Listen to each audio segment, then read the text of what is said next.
Could we see a hybrid expansion for Jurassic World Evolution 2? Hello, everybody, and welcome back. Today we will be discussing hybrids. Some people hate them, some people love them.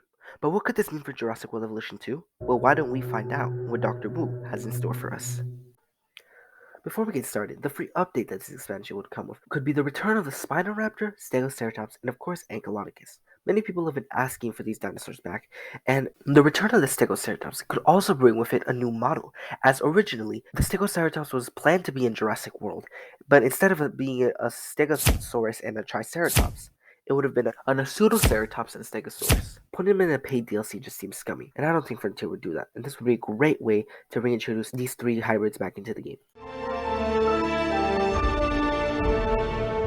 The campaign that this expansion could come with could revolve around us being employed by Dr. Wu to help aid in his dinosaur research to create new, distinct hybrid dinosaurs.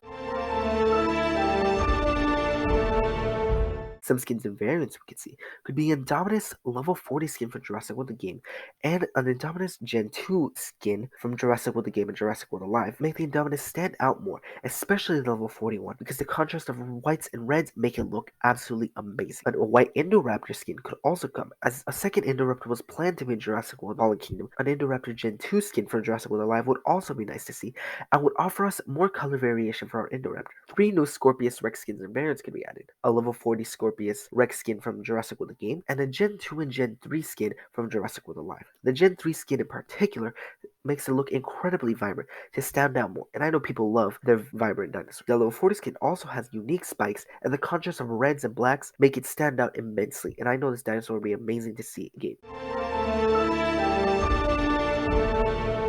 But although this is a hybrid DLC, that doesn't mean we can't have non-hybrid dinosaurs.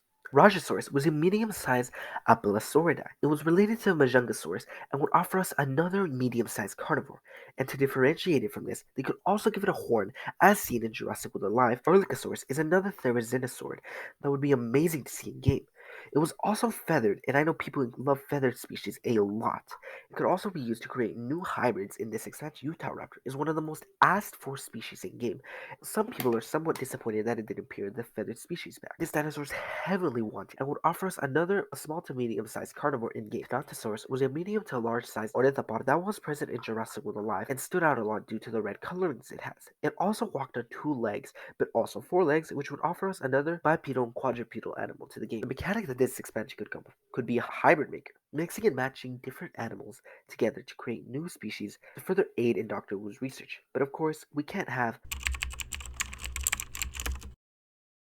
like over 100 combinations in game. That's just not possible. We would probably only be limited to the most famous species in this franchise, such as the T-Rex, Velociraptor, and Spinosaurus. And we would also be using the new 4 species to create other hybrids as well. We could also make super hybrids, which would take 2 regular hybrids and mixing them matching together to create a super hybrid. An example of this could be combining the T-Rex, Velociraptor, Stegosaurus, and Ankylosaurus to make the Ultimasaurus. And as many of you guys know, we've recently hit 200 subscribers. And it's crazy to think that in literally less than half the time that it took me for me to hit my first 100 subscribers, we've already hit 200 subscribers. If this keeps up, my next video is going to be my 300 subscriber special. But I just want to thank you guys and appreciate y'all. Thank you for the support, even in the very beginning from just my first 30th anniversary DLC video. I hope to be able to continue to entertain y'all for the years to come. But let's continue.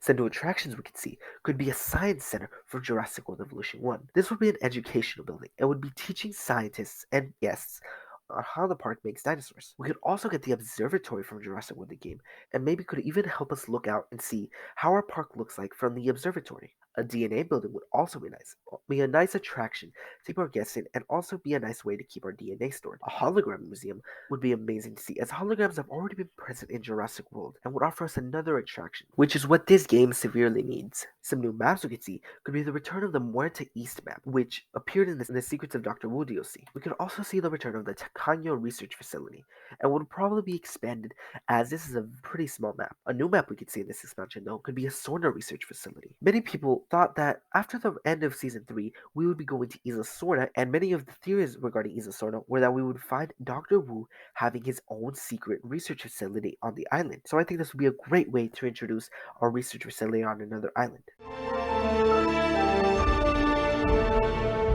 We could also get new decorations inspired by Dr. Wu's lab in Jurassic World. With monitors and beakers and graduated cylinders and test tubes, this would be amazing decorations to see in game and would make our parks feel more like research facilities, as those types of parks are one of the most built. Finally, we could get a scientific building set, similar to what we saw in Dr. Wu's field lab during Camp Cretaceous, and this is where Frontier would step in it and create brand new designs similar to what they did with the Malta expansion. That's it for me. What do you guys think? Would you want a hybrid DLC? I know hybrids are pretty split in the community, but I like them. I don't know about y'all. But leave your thoughts in the comments below. Would you want a DLC like this? And click this video right here if you want to see more DLC videos like this. I will see you guys next week.